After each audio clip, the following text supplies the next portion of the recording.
केवल एक रास्ता, एक रिश्ता सच्चा और असल है, और वो गुरु का रिश्ता है। बाकी सब रिश्ते हिसाब किताब के, कर्मों के हिसाब करने के रिश्ते हैं। इसलिए जो पल गुरु की याद में निकल जाए वही पल सफल पल है। गुरु की याद हर वक्त दिल में रखनी चाहिए। कोई खास समय नहीं है कि सुबह उठ के सिर्फ गुरु को याद करना है। सुबह उठ के भजन सिमरन अभ्यास करना है, लेकिन गुरु को याद हर समय रखना चाहिए। भजन सिमरन और अभ्यास भी तब कामयाब होता है जब गुरु को याद हम दिन रात करें। चलते फिरते, काम करते हुए, खाना बनाते हुए, खाना खाते हुए, बल्कि लोगों के साथ फजूल बातें करने के बजाय गुरु का ध्यान करना चाहिए। बाबा जी महाराज, बाबा जयमल सिंह जी ने बड़े महाराज जी बाबा सावन सिंह जी को एक चिट्ठी में लिखा था कि जब वो मिलिट्री की नौकरी करते थे कि दिन का प्रोग्राम कैसा होना चाहिए।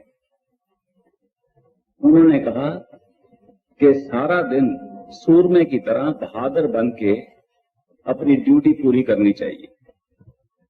ये सोच के नहीं करनी चाहिए कि ये पैसा कमाने के लिए काम कर रहे हैं।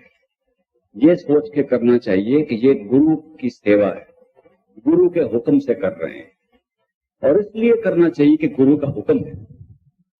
जब गुरु का हुक्म समझ के हम काम करें, अपने वेतन के लिए, तनख्वाह के लिए, पैसे के लिए ना करें, तो चाहे पैसा मिलता है उसके लिए। बड़े महाराज जी का ये हुक्म था कि जो भी सिख अपना रोजाना का काम, दुनियादारी का काम, पैसा रुपया कमाने का काम गुरु का हुक्म समझ के करेगा, वो सारा समय अभ्यास के बराबर गिना जाएगा।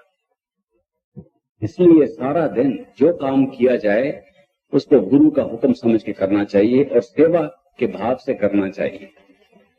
जब शाम हो जाए तो वापस आके अपने घर वालों के दरमियान, दोस्त मित्र के दरमियान दुनिया की फजूल बातें और दुनिया की गपशप नहीं लगानी चाहिए, बल्कि परमार्थ की बात करनी चाहिए। हो सके तो कोई अच्छी पुस्तक पढ़नी चाहिए, कोई पोथी पढ़नी चाहिए, कोई ग्रंथ पढ़ना चाहिए, और उसके बाद ऐसी बात करनी चाहिए जिससे गुरु का ख्याल आए और गुरु के दर्शन का शौक पैदा हो। जब ऐसी बात हो जाए उसके बाद सबको नमस्कार करके अपने कमरे में अलहदगी में, अकेलेपन में गुरु को याद करना चाहिए, नमस्कार करना चाहिए और शुक्र करना चाहिए कि धन सतगुर, तुम्हारी वजह से मैंने सारा दिन कितना अच्छा निभाया है और तुम्हारी याद हर वक्त रही, और जो मैंने दिन में काम किया तुम्हारे हुक्म के मुताबिक अपनी कोशिश से किया।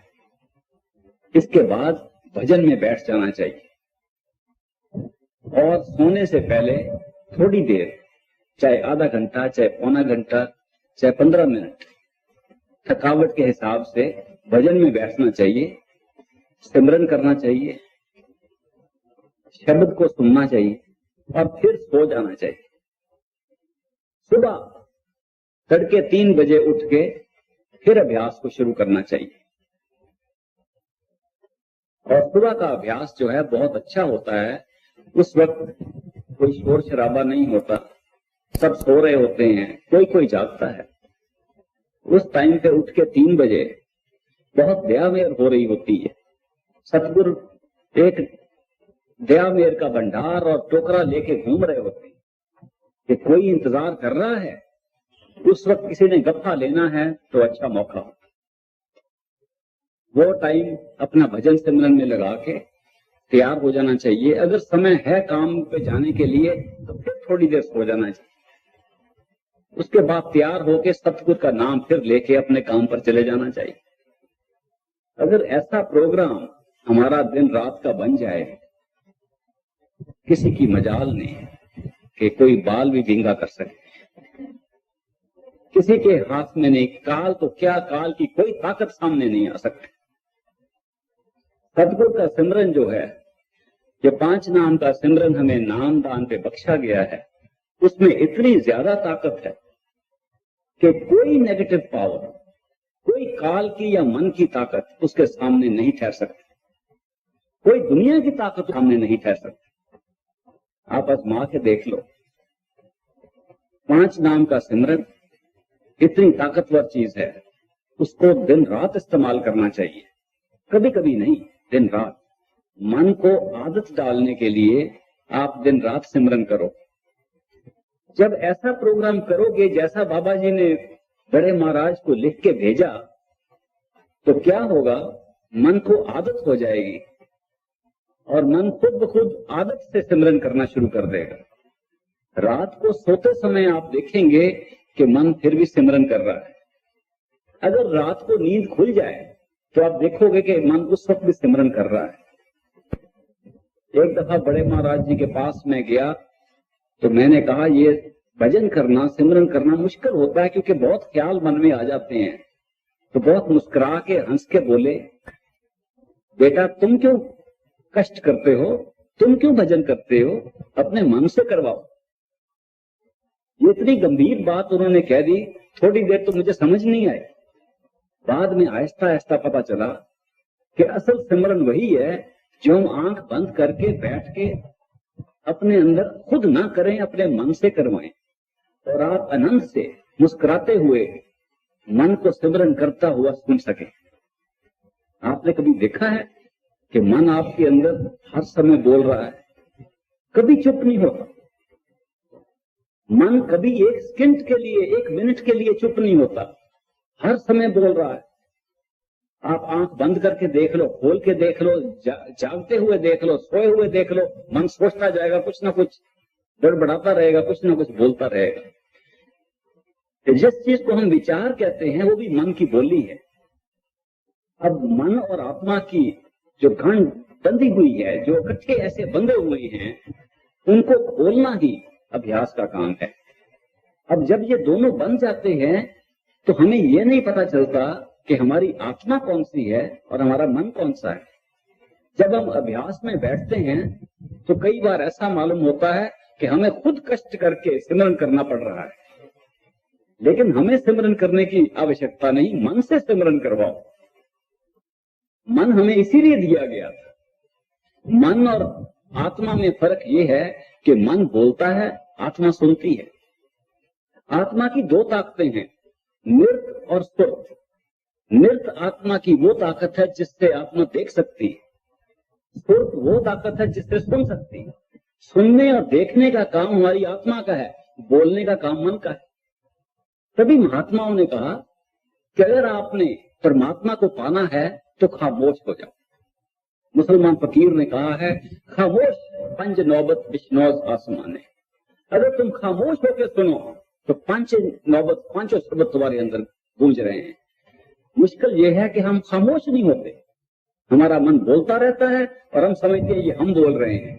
हमारा मन विचार करता है, हम समझते हम विचार कर रहे हैं। हमारा मन दलील करता है, हम समझते हम दलील कर रहे हैं।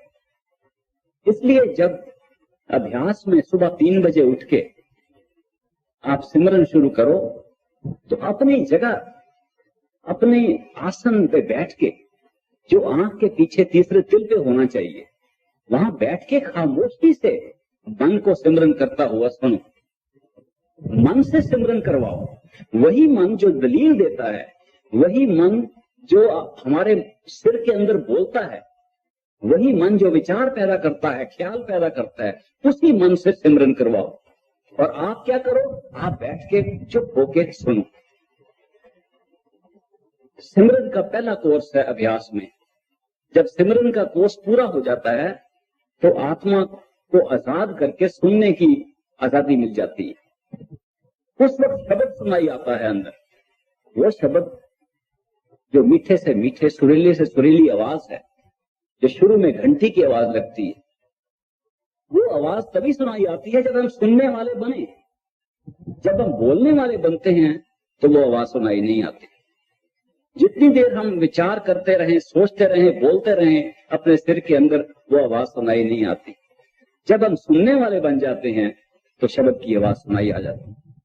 सिमरन का आधा काम यही है कि वो हमें सुनने वाला बना दे। हम तीसरे तिल में बैठ के अपने मस्तक के पीछे ख्याल से बैठ के अपनी तवज्जो वहां इकट्ठी करें। तवज्जो इकट्ठी करने का क्या मतलब है कि जिस ख्याल से हम सारी दुनिया में फैले हुए हैं, उसी ख्याल को वापस लाके अपनी आंख के पीछे इकट्ठा करें। ये तवज्जो को इकट्ठा करना इसलिए जरूरी है क्योंकि वो शब्द जिसको हमने पकड़ना है, जो ग्रैंड ट्रंक एक्सप्रेस है, जो सबसे सीधी नॉन स्टॉप फ्लाइट है, जो हमें सीधे अपने दुर्दरगाह में ले जा सकती है, वो शब्द उसी तीसरे तिल में आंख के पीछे दिन रात गूंज रहा है। हमारा ख्याल बाहर निकला हुआ है, हम बाहर मुखी हुए हैं, इसलिए हमें सुनाई नहीं आ रहा। क्योंकि हमने वहां तवज्जो इकट्ठी करके बैठ के शब्द को सुनना है, इसलिए हमें सिमरन का कोर्स पूरा करना पड़ता है और अभ्यास करना पड़ता है। इस अभ्यास से हम सुनने वाले बन जाते हैं, और जब हम सुनने वाले बन जाते हैं तो दयालु सारी दया हमें अंदर से दे देता है। इसलिए संत महात्मा इतने प्रेम से, प्यार से समझाते हैं कि आप अपने तीसरे तिल पर आंख के पीछे बैठ के उस शब्द को ध्यान से सुनो, उस सिमरन को ध्यान से सुनो। और ये मन बहुत चालाक है, इसमें चतुराई है। ये मन कोशिश करता है कि हम बाहर मुखी रहें।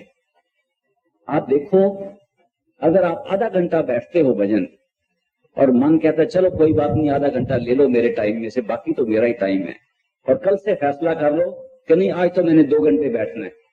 देखो पहले आधे घंटे में कितनी लड़ाई करेगा आपके साथ। पहला आधा घंटा नहीं बैठने देगा क्योंकि आपने फैसला कर लिया कि 2 घंटे बैठना है। इतनी दलीलें लगाएगा, आज तो थक गए हैं, आज तो कुछ कर नहीं सकते, कल से शुरू कर लेंगे, कोई बात नहीं, आज क्या जरूरी बात है, अभी समय है, बाद में कर लेंगे। ये इतनी दलीलें देके, ये सब एक्सक्यूजेस बना के, दलील बना के बाहर निकलने की कोशिश करता है। इसके साथ लड़ाई करके इसको आंख के पीछे बैठा के मस्तक के अंदर अपनी तवज्जो इकट्ठी करनी है। जब हम मन को शब्द सिमरन का अभ्यास सिखाते हैं तो मन की एक आवाज होती है, आपने कभी सुनी होगी। जब आप आंख बंद करके भजन में बैठते हो तो भजन जो सिमरन शुरू करते हो वो किसकी आवाज में होता है? वो आपकी आवाज। दरअसल आपकी आवाज नहीं है, वो आपके मन की आवाज। अगर मन की आवाज को आप अच्छी तरह सिमरन में लगा दें और सिमरन को आहिस्ता आहिस्ता पुकारें, जल्दी से नहीं। ये कोई घास कटने वाली बात नहीं है कि जल्दी जल्दी सिमरन करके तो उठ जाए। ये तवज्जो को इकट्ठे करने वाली बात। इसलिए जब भी सिमरन करें तो सिमरन के 5 शब्द को ऐसे अलग अलग बोलना चाहिए ताकि तवज्जो एक एक शब्द में आए, एक एक लफ्ज ध्यान से सुने। ये मन बोल रहा है पांचों नाम को अलग अलग सुनो। जितने ध्यान से सुनते हैं उतनी तवज्जो वहां इकट्ठी होती है। जितने आप गंभीर तरीके से उसको बोलोगे शब्द को, उतनी ज्यादा तवज्जो आंख के पीछे इकट्ठी हो। ये नहीं कि बिल्कुल मध्यम आवाज में बोलो, आहिस्ता बोलो, लेकिन जोर से बोलो। जोर से इसलिए बोलो ताकि और कोई ख्याल की आवाज ना सुनाई आ सके। अब जो पुराने अभ्यासी हैं उनका एक अनुभव है, हम फायदा उठा सकते हैं।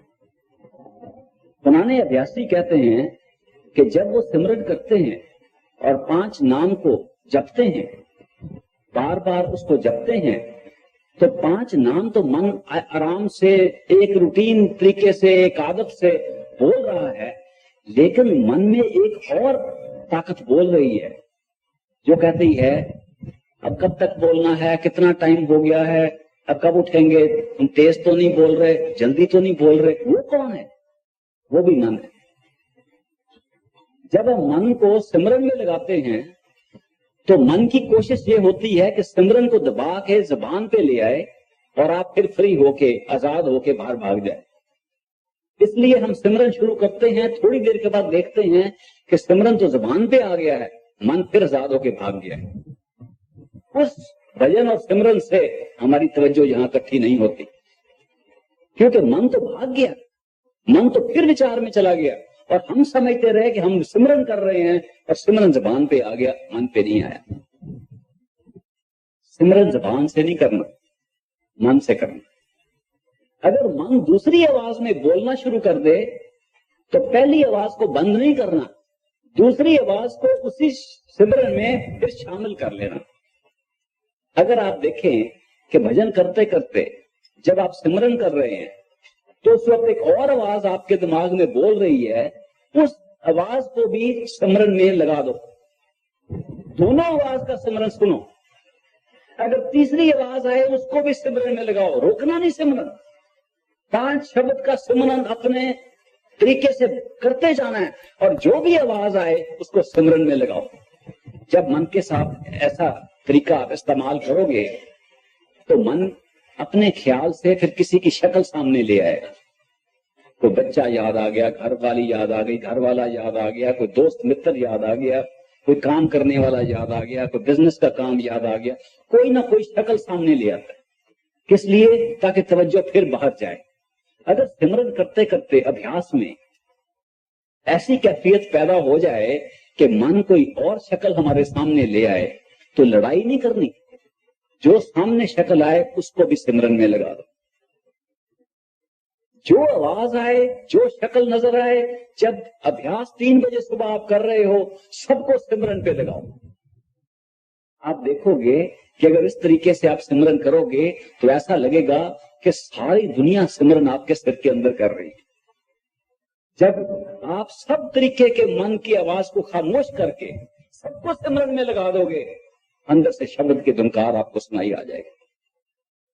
ये छोटा सा नुक्ता है जो कई कई बरस हम अपने टेक में लगे हुए अभ्यास को उसी तरह बना लेते हैं जैसे मंदिर में, मस्जिद में, गुरुद्वारे में जाने का काम है कि भाई ये तो करना है, चलो आज कर लिए, आज मत्था टेक के आ गए हैं। तो हम भजन सिमरन को भी ऐसा बना के वहीं के वहीं बैठे रहते हैं। लेकिन भजन सिमरन तो एक प्रैक्टिकल चीज है जो हमारे हाथ में दी गई है, सतगुरु की मेहर दया हो रही है, एक जिंदा सतगुरु हमें मिला है जो अंदर इंतजार कर रहा है। ये सिर्फ टेक की बात नहीं है कि हमने हाजिरी लगानी है, ये तो पर्दा खोल के अंदर जाने वाली बात है। अगर संत मत में हमने पर्दा खोल के अंदर नहीं गए तो क्या फायदा हुआ, बाकियों से हमारा क्या फर्क हुआ। इसलिए अगर एक कामल मुर्शिद, पूर्ण संत सतगुरु हमें मिल जाए और नाम का दान दे दे और तरीका बतला दे किस तरह हम अपनी तवज्जो को इकट्ठी करके आंख के पीछे उसको प्रत्यक्ष देख सकते हैं और उसको हमेशा अपने साथ रख सकते हैं, तो उसका फायदा पूरा उठाना चाहिए। मन की लड़ाई में, मन के चलाकी में नहीं आ जाना चाहिए। इसलिए सिमरन का कोर्स जो है बहुत जरूरी है, और हर तरीके से मन से सिमरन करवाओ। चाहे मन किसी आवाज में बोले, किसी शक्ल में बोले, सबको सिमरन करवाओ। जब 3 बजे उठो और 5:30 तक करवाते ही जाओ। मन लड़ाई करे, मन उठने की कोशिश करे, नहीं उठने देना। पांव में दर्द हो जाए, टांग में दर्द हो जाए, को आज तो तुम्हें पकड़ के हमने बैठाना। कुछ हो जाए, कल की बात कल देखेंगे, आज तो बैठो। अगर इस तरीके से हम मन को काबू करें और उसको सिमरन में लगाएं तो शब्द की आवाज अंदर प्रकट हो जाती है। जब शब्द की आवाज आ जाए तो सिमरन को छोड़ सकते हैं। दोनों करने की जरूरत नहीं है। सिमरन का कोर्स इसीलिए करते हैं ताकि अंदर शब्द को पकड़ सके।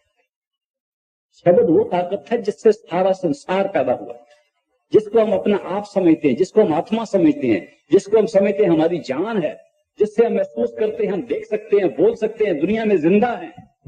वही ताकत शब्द, उसी को शब्द कहा जाता है। शब्द सिर्फ मामूली आवाज नहीं है, शब्द जान की जड़ है। शब्द वो ताकत है जिससे सब कुछ हमें नजर आ रहा है। शब्द वो जिससे सब कुछ पैदा हुआ। शब्द वो जिससे सब धरती, सारी कायनात कायम हुई। इसलिए वो शब्द की धुनकार जो अंदर आ रही है, उसको पकड़ने के लिए हम सिमरन का अभ्यास करते हैं। शब्द की आवाज जब ना भी आए, थोड़ी थोड़ी आवाजें शुरू हो जाती हैं। आप सिमरन का कोर्स पूरा करो और मन को डट के बैठा के करो, तो आप देखोगे कोई ना कोई आवाज सुनाई आ जाती है। 10 आवाजें ऐसी हैं जिनमें कशिश की ताकत नहीं है, वो खींचती नहीं है, लेकिन प्रैक्टिस के लिए, अपने साधारण तरीके के सुनने की ताकत के लिए, सुनने की आदत के लिए वो काम आ जाती हैं। वो कैसी आवाजें हैं? जैसे कोई रेलगाड़ी पुल पर जा रही, जैसे कोई बादल आसमान में गूंज रहा है जब बारिश होने वाली है, तूफान आने वाला है, जैसे कोई इंजन चलता चलता बंद हो जाए बड़े कमरे में तो उसकी शां शां की आवाज रह जाती है, जैसे कोई चिड़ियां छोटी छोटी दूर से बोल रही हैं, वो चूं चूं थोड़ी सी करती आवाज, वो दूर से वो आवाज आती है, जैसे कोई बींदा बोल रहा है। ये छोटी छोटी आवाजें जो हैं ये बहुत पहले शुरू हो जाती हैं, हम ध्यान नहीं देते। आप देखोगे जब आप सिमरन कर रहे हो तो कई किस्म की आवाजें खुद ब खुद सुनाई आनी शुरू हो जाती हैं। जब ये आवाजें आए आप इनको सुनो। इन आवाजों को सुनने से मन और आत्मा का जो बंधन है वो टूटता है और आत्मा अलग हो जाती है, क्योंकि आत्मा के पास से सुनने की ताकत है, सुर्त की ताकत है।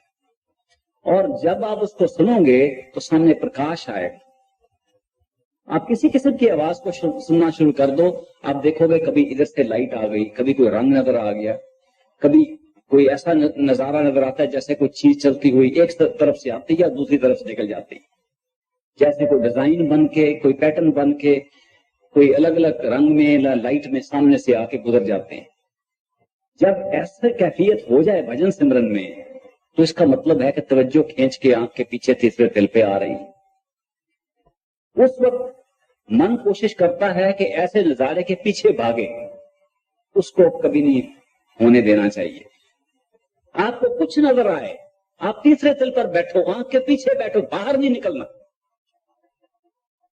एक बार एक मेरे मित्र ने कहा, वो सत्संगी था, उसने कई बरस नाम लिया था, भजन भी करता था, लेकिन कहने लगा मुझे कुछ नजर नहीं आता। कई बरस हो गए नाम लिए, मैं भजन भी करता हूं, मांस मछली नहीं खाता, शराब नहीं पीता, सारे असूल पर चल रहा हूं, लेकिन अंदर कुछ नजर नहीं आता, मन नहीं लगता। तो ये क्या बात है? थोड़ी देर बात करने के बाद पता चला कि जब भी कोई चीज उसको नजर आती है वो बाहर भाग जाता है और बाहर बैठ के वो भजन करता है।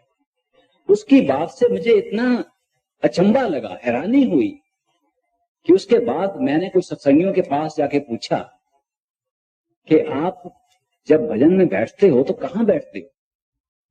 किसी ने कहा हम अपने कमरे के कोने में बैठते हैं, किसी ने कहा हमने छोटा गद्दा रखा हुआ है उसको रख के बैठते हैं, किसी ने कहा हमारे पांव में दर्द है, कोई आर्थराइटिस है, रूमेटिज्म है, इसलिए हम कुर्सी पे बैठते हैं, किसी ने कहा हमने एक मंदिर छोटा सा बनाया हुआ उसमें बैठते हैं, किसी ने कहा हमने खुद घर में गुरुद्वारा बनाया हुआ है, वहां ग्रंथ साहब का प्रकाश करते हैं, उसके सामने बैठ के भजन करते हैं। किसी ने ये नहीं कहा कि मैं माथे के मस्तक के अंदर बैठ के सिर में बैठता हूं। सब ने ये कहा कि हम बाहर गद्दी में, कुर्सी में, बाहर कमरे में बैठते हैं। तो मुझे इस बात की हैरानी हुई कि अगर हम आंख बंद करके कमरे में बैठ जाएं तो हमारा ध्यान कहां जाएगा? कमरे में ही रहेगा। जब हम आंख बंद करके कहीं हम भजन में बैठे हुए हैं तो हमारा ख्याल क्या होगा? इधर दीवार है, सामने दरवाजा है, ऊपर छत है, नीचे फर्श है, और इस ख्याल में हम चाहे 2 घंटे बैठ के उठ जाएंगे, कमरा भी वहीं रहेगा, हम भी वहीं रहेंगे।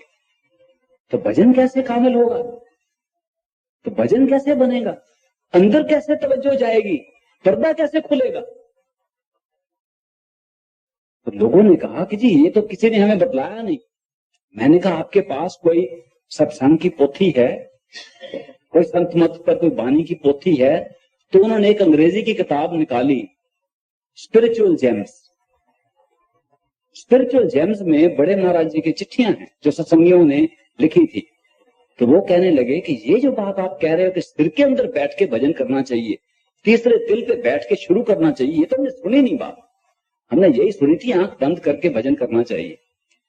तो मैंने वो पुस्तक खोली और साधारण तौर पे उसके जब सफे देखे, उसके वर्क देखे, तो एक पेंसिल लेके मैंने जहां भी बड़े महाराज जी का हुक्म था कि भजन सिमरन शुरू ही नहीं हो सकता जब तक आप अपनी तवज्जो आंख के पीछे तीसरे तिल पर ना रखो। जहां भी उन्होंने ये हुक्म दिया था मैंने टिक मार करना शुरू कर दिया। 5 मिनट में 16 जगह ऐसी निकल आई। उन्होंने कहा कि हम बाहर मुखी होकर पहले ही बैठे हुए हैं, विचार हमारे बाहर के आ रहे हैं, थोड़ा टाइम हमें मिलता है, थोड़ा समय मिलता है कि हम अपने अंदर बैठ के देख सके। अंदर कहां? मस्तक के अंदर, सिर के अंदर, तीसरे तिल पे। आंख बंद करके आंख के पीछे बैठो, जोर लगा के नहीं। ये कोई वर्जिश की बात नहीं है कि हमने वर्जिश करके आंख के पीछे जाना है। मुझे याद है बड़े महाराज जी ने जब मुझे नाम दिया, बहुत अरसा हो गया, आप शायद यकीन ना करें, मुझे नाम मिले 50 बरस हो गए, थोड़ा समय नहीं है। जब उन्होंने समझाया कि भजन स्मरण करने के लिए आपको आंख के पीछे बैठना चाहिए, तो उन्होंने एक मिसाल देकर समझाया। उन्होंने अपनी उंगली ऐसे ऊपर की और कहने लगे, ये देखो, ये उंगली मेरे ऊपर है, ख्याल करो मैं इस उंगली के ऊपर बैठा हूं, तो वजन तो नहीं पड़ रहा, ख्याल ही है ना। ख्याल से आप इस उंगली के ऊपर बैठ सकते हो, या ख्याल से आप कहीं दूसरे कमरे में बैठ सकते हो। इस वक्त आप चाहो तो ख्याल कर सकते हो कि हम अपने घर में बैठे हुए हैं, बैठे तो यहां सत्संग में, लेकिन ख्याल से घर में बैठ सकते हो। जैसे हम ख्याल से इस उंगली पर बैठ सकते हैं, जैसे हम ख्याल से किसी और शहर में बैठ सकते हैं, जैसे हम ख्याल से अपने घर में बैठ सकते हैं, उसी तरह ख्याल से अपने सिर के अंदर, आंख के पीछे पहले बैठो, फिर भजन सिमरन शुरू करो। ये छोटा नुक्ता हम भूल गए। हमने टेक बना के वैसे ही शुरू कर दिया जैसे हम मंदिर, मस्जिद, गुरुद्वारे में जाके मत्था टेक के आ जाते थे। हमने कहा शायद संत मत में भी वही बात है। संत मत तो एक प्रैक्टिकल चीज है, आजमाने वाली चीज है, पर्दा खोलने की चीज है, इसी वक्त जीते जी पर्दा खोलने की चीज है। लेकिन अंदर नहीं जाएंगे तो पर्दा कैसे खुलेगा? इसलिए अगर भजन सिमरन शुरू करना है तो पहले आंख बंद करके अपने आप को महसूस करो कि आप मस्तक के पीछे, आंख के पीछे बैठे हो। ये हमारी आंखें जो हैं, ये जब खोलते हैं तो बाहर देखती है, अगर बंद कर दें, देखें बाहर ही, तो हमारी तवज्जो बाहर ही रहती है, चाहे आंख बंद हो जाए। इसलिए हमने आंख के पीछे बैठ के अंदर से देखना है, और ऐसे ख्याल से बैठना है जैसे ख्याल से उंगली के ऊपर बैठ सकते हैं। आंख बंद करके ये सोचना है, ये शरीर हर मंदिर है, ये शरीर उसका गुरुद्वारा है, कोई बाहर गुरुद्वारा है ही नहीं, वो नकल बनाई गई है। बाहर जो मंदिर, मस्जिद, गुरुद्वारे बनाए गए हैं, इस गुरुद्वारे, इस मंदिर, इस मस्जिद की नकल बनाई गई है। असल मंदिर, असल गुरुद्वारा, असल मस्जिद यही शरीर है, और इसी शरीर के अंदर बैठना है। बाहर बैठ के कैसे पूछ सकते हैं? इसलिए जब हम इस शरीर के अंदर बैठते हैं और महसूस करते हैं कि ये शरीर तो एक मकान है, और आंख बंद करके महसूस करें इस मकान के अंदर बैठे हैं। अजीब शक्ल है मकान की, इंसान के शरीर की तरह बनी हुए है तो मकान है, और इस तरह बैठे कि मकान हिले नहीं। आप मकान में बैठते हो, अगर हिल जाए तो कहते हैं भूचाल आ गया। अगर शरीर में बैठ के भजन सिमरन करना है और शरीर हिलता रहे तो भूचाल आ रहा है। शरीर को ऐसे बैठाना है जैसे ये पक्का मकान, और अच्छे गार्डर डाल के, अच्छे लोहे से, सीमेंट से पक्का बनाया गया, और फिर आंख के पीछे ऐसा पक्का फर्श बनाओ कि सुर्त नीचे ना जा सके। ये भजन शुरू करने से पहले, सिमरन करने से पहले आप अपने शरीर के अंदर बैठो और ख्याल से आंख के पीछे ऐसा पक्का फर्श बनाओ कि उस पर बैठ के आप नीचे ना जा सको, क्योंकि जब भी हम नीचे जाते हैं तब सो जाते हैं। आप देखोगे कि भजन में अगर तवज्जो आंख के नीचे जाए तो हम सो जाते हैं, नींद आती है। आपको पता है हम कितनी बार सो जाते हैं? भजन करते करते सिर नीचे जाता है। क्यों? क्योंकि हमारी तवज्जो नीचे जाती है। अगर आप ये ख्याल से, अंदाजे से, अपनी इमेजिनेशन से पक्का फर्श बना के उसके ऊपर बैठो और देखो कैसा अजीब मंदिर है। इसके ऊपर देखो कैसा गोल सिर बना हुआ है, इसके दोनों तरफ दीवारें ऐसी हैं, उसके बाहर कान लगे हुए हैं, नीचे शरीर, एक नाक है, मुंह है, सारा शरीर नीचे है, और हम यहां बैठे हुए। ऐसा ख्याल करके फिर वहां बैठ के सिमरन शुरू करो। देखो तवज्जो इकट्ठी होती है कि कमरे का तो सवाल ही नहीं है, बाहर की दीवारें कहां चली गई, आप तो अंदर की दीवार के अंदर आ गए। इसलिए ये जो हमें प्रैक्टिकल तरीका बतलाया गया है, ये बहुत ही कम लोगों को पता है। एक कामल मुर्शिद सिर्फ बतला सकता है, जो जिंदा सतगुर हमें मिल गए उनसे पता चला। अगर हम किताबें पढ़ते जाते हमें कभी ये बात पता नहीं चलनी थी। हमारी कितनी खुशकिस्मत है ये हम सब की कि एक जिंदा सतगुर मिलने से हमें ये सारी बात पता चल गई कि यही हर मंदिर है, इसी के अंदर जाना है, जो कुछ मिलना है इसी के अंदर मिलना है। और जो हमारा पर्दा है हमारे मन में डाला हुआ है, मन को नहीं सुनना, मन को सिमरन में लगाना है, पर्दा खोल के अंदर जाना है। कितनी बड़ी बात। अगर हम इस तरीके से ढंग से तीसरे तिल पे बैठ के सिमरन करें तो आहिस्ता आहिस्ता तवज्जो वहां इकट्ठी हो जाती है और हम भूल जाते हैं कि हमारे हाथ कहाँ हैं, हमारे पांव कहाँ हैं। 15 मिनट में नहीं, आधे घंटे में, आधे घंटे में नहीं, 2 घंटे में, आज नहीं तो कल, कल नहीं तो परसों, आप देख लो। जब आप इसको एक साइंसदान की तरह तजुर्बा करने के लिए अपनी तवज्जो इकट्ठी कर रहे हो तो रोज ना कोई उसका रिजल्ट निकलेगा, कोई नतीजा निकलेगा। आप रोज के रोज देखोगे कि ये कोई टेक वाली बात नहीं है, ये कोई ब्लाइंड फेथ, कोई अंधा विश्वास नहीं है, ये जिंदा विश्वास। ये रोज के रोज आप नई चीज देख सकते हो। और जब नई चीज देखोगे तो फिर जो मन आज लड़ाई कर रहा है, लड़ाई करके आपको बाहर रख रहा है, उसको लज्जत आ जाएगी, वो आपका दोस्त बन के आपके साथ अंदर जाएगा। ये मन की लड़ाई भी टेम्पररी होती है, तब तक लड़ाई करता है जब कोई अंदर लज्जत नहीं है, जब अंदर कोई मजा नहीं आ रहा। जब बैठते हैं तो मुश्किल लगता है, तब मन बाहर भागता है। जब अंदर लज्जत आ जाए, अंदर रस आना शुरू हो जाए, अंदर के नजारे पसंद आने शुरू हो जाए, अंदर की चमकीली रोशनियां और रंग अच्छी लगनी शुरू हो जाए, तो मन खुद ब खुद आपके साथ चलना शुरू कर देगा और तवज्जो हाथ से पांव से निकल के इकट्ठी होके आंख के पीछे इकट्ठी हो जाएगी। वहां आप क्या देखेंगे? एक ऐसा टाइम आएगा जब आपको यह नहीं पता लगेगा कि आपके हाथ कहाँ हैं, सामने रखे हुए हैं कि घुटनों पर रखे हुए हैं, यहां रखे हुए हैं, कहाँ हैं। कई बार तो खोल के देखना पड़ता है कि हाथ कहाँ गए, हाथ वही है, तवज्जो खींची गई, पांव कहाँ है। जब हाथ और पांव से तवज्जो निकलती है तो थोड़ी देर के बाद ऐसा महसूस होता है कि हम हवा में हैं, बिल्कुल हल्के हो गए, जैसे हमारा शरीर नहीं है, उड़ रहा है। शरीर तो वही है, लेकिन तवज्जो जब यहां से ऊपर को जाती है तो ऐसा महसूस होता है कि हम हवा में हैं। जब आप और तवज्जो यहां लगाएंगे तो अपने शरीर को भूल जाएंगे और एक सूक्ष्म शरीर को लेके आप चल फिर सकते हैं और आप अपने शरीर को भजन में बैठा हुआ देख सकते हैं। ये कोर्स, पहले कोर्स की निशानी है। इतनी तवज्जो इकट्ठी करने से आप देखेंगे कि ये शरीर आप अपना आप नहीं था, ये तो एक मकान था, ये कपड़ा था, हमने पहना हुआ था, हम छोड़ के निकल गए, फिर पहन सकते। इतनी तसल्ली होने के बाद फिर हम अपना सफर शुरू कर सकते हैं। जब तक हम यहां बैठे हुए हैं हम फंसे हुए हैं, पिंजरे में फंसे हुए हैं। जब यहां से निकल के अपने आप को आजाद कर लें, फिर हम अपना जो स्पिरिचुअल जर्नी है उसको शुरू कर सकते हैं। संत मत का सफर वहां से शुरू होता है। उस शरीर में भी फिर उसी तरह अभ्यास करके अपनी तवज्जो को इकट्ठी करके उसको भी छोड़ सकते हैं, और मन का शरीर रह जाता है उसको भी छोड़ सकते हैं। जब आत्मा पार ब्रह्म में जाके नंगी हो जाए और आत्मा पर कोई बाहर का गिलाफ ना रहे, तब आत्मा कह सकती है मैं आत्मा हूं, वो मन नहीं था, मन अलग था, सोचने वाली ताकत अलग थी, ये तो सुनने वाली ताकत और देखने वाली ताकत अलग है।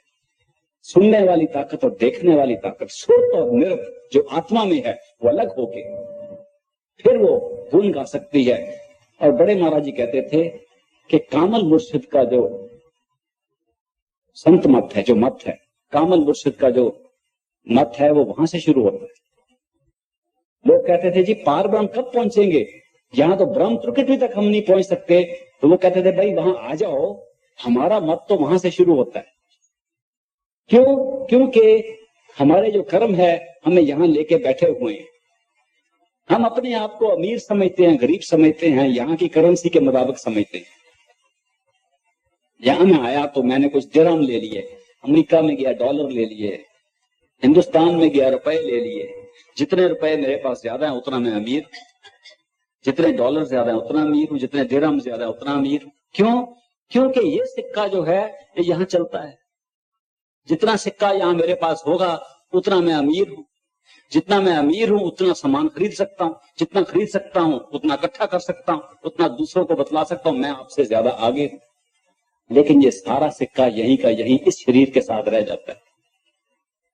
जब ये शरीर मरता है, अब हम देखते हैं लोग मर के गुजर के जा रहे हैं, कोई नहीं अपने साथ पैसा लेके गया। कोई अमीर गरीब यहां का अपनी अमीरी गरीबी को ऊपर ले जाके नहीं ले जा सका। सूक्ष्म शरीर में जाके ये डॉलर ये सिक्का काम नहीं आता। कोई सिक्का काम आता है, वहां भी अमीर गरीब है। आप देखोगे शरीर को छोड़ के आप ऊपरली मंजिल में चले जाओ, वहां भी अमीर गरीब है, लेकिन ये सिक्का वहां नहीं चलता। कौन सा सिक्का चलता है? सूक्ष्म शरीर में कर्म का सिक्का चलता है।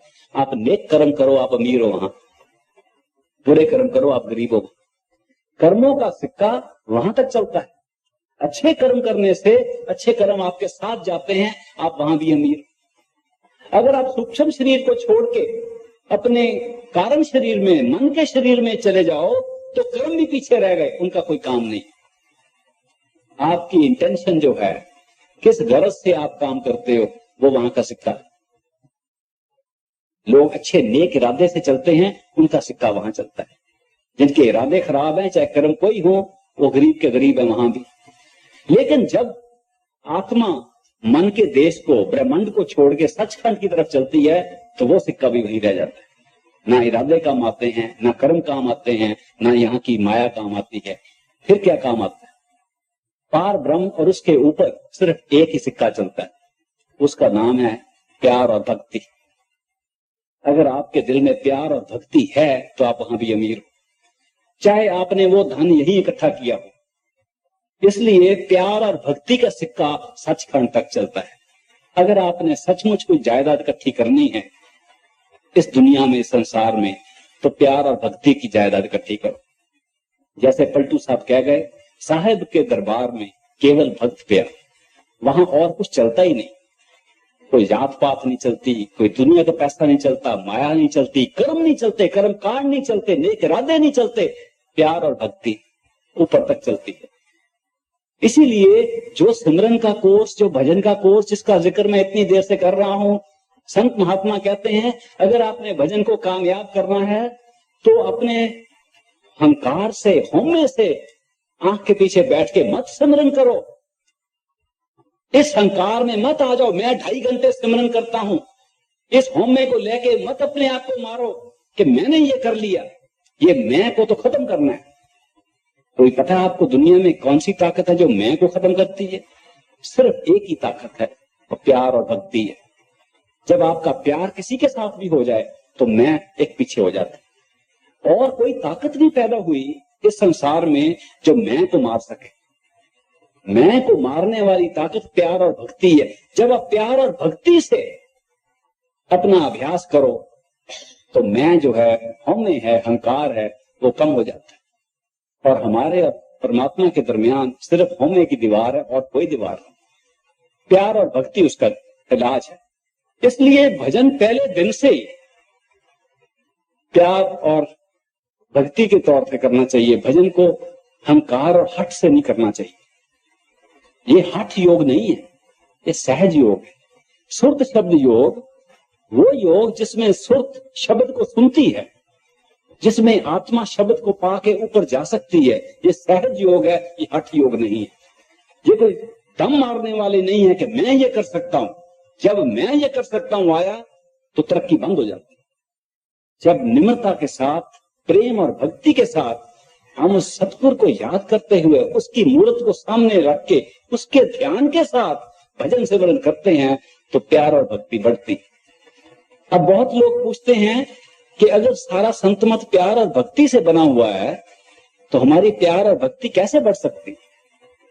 हम सतगुरु को याद तो करते हैं, मन हमें दूसरी तरफ ले जाता है, तो कोई आसान तरीका है जिससे हमारा भजन सिमरन भी, दुनिया का तरीका तौर भी प्यार और भक्ति वाला बन जाए? तो उसका इलाज बड़ा सादा है। साधारण इलाज ये है, अगर आप किसी दुनिया के आम आदमी को खुश करना चाहो, उसके साथ प्यार डालना चाहो, तो क्या करते? पहले उसकी तारीफ करनी शुरू कर देते। जितनी तारीफ करते हो उतना प्यार आपका बढ़ता है, वो भी खुश होता है। जितना खुश होता है और उसका प्यार भी आपके साथ बढ़ता है। तो पहली बात तो यह है कि अपने सतगुरु की तारीफ करो, उस परमात्मा की तारीफ करो, उसके गुण गाओ। ये लोग भूल जाते हैं कितना जरूरी है कि उसके गुण गाओ। गुरबानी में आया है, आप तो सुनते होंगे, गुण गोविंद गायो नहीं जन्म अकारथ की। अगर उसके गुण नहीं हमने गाए गोविंद के, तो सारा जन्म जाया कर दिया। उसके गुण गाने का मतलब यह है कि उसके गुण गाने से अपने दिल में उसकी भक्ति पैदा करनी। अपने सतगुरु के गुण जोर से गाओ, कोई शर्म की बात नहीं। और फिर जो वो दे उसका शुक्रिया अदा करो। गुण गाओ और शुक्र करो, प्यार और भक्ति खुद ब खुद बन जाती। ये अपनी हम दुनिया का एक असूल बना सकते हैं अपनी जिंदगी का, कि उसका शुक्र करें और उसके गुण गाएं, और फिर उसको भक्ति को, उस प्यार को अपने भजन सिमरन में लगाएं, ताकि जो असल रास्ता है, असल मार्ग है, उस पर पहुंच सकें और सीधे अपने धाम सचखंड में जाकर निवास करें। कोई इंतजार करने की जरूरत नहीं है, ये कोई अगले जन्म का वायदा नहीं है। सतगुरु ने ये नहीं कहा कि अगले जन्म में आपको वहां लेके जाएंगे। उन्होंने कहा है ये सच्चा सौदा है, अभी का सौदा है, नकद सौदा है, अभी लो। आप आओ, आपकी टिकट तैयार है, एयरपोर्ट पे आओ, हवाई जहाज में मैं साथ चलूंगा। हम क्या करते हैं, हम एयरपोर्ट पे नहीं जाते। अगर हम एयरपोर्ट पर ही ना जाएं, हवाई जहाज हवाई अड्डे पर ही ना पहुंचे, तो सफर कैसे करेंगे? सतगुरु वहां खड़े हैं। इस संत मत के मार्ग में वो एयरपोर्ट हवाई अड्डा कहाँ है? आंख के पीछे, तीसरे दिल पर। सतगुरु कहाँ इंतजार कर रहा है हमारा? आंख के पीछे, तीसरे दिल में। खुद इंतजार कर रहा है, और आप देख सकते हो उसी रूप में इंतजार कर रहा है जिस स्थूल रूप में हमें नाम बख्शा है। वो स्थूल रूप में क्यों आया? हमारे लिए आया। हम अंदर जाते नहीं, पर्दा खोलते नहीं। परमात्मा को भी बाहर सतगुरु के रूप में हमें बचाने के लिए आना पड़ता है। उसका रूप देख के, पहचान के लिए हमें अंदर जाना चाहिए।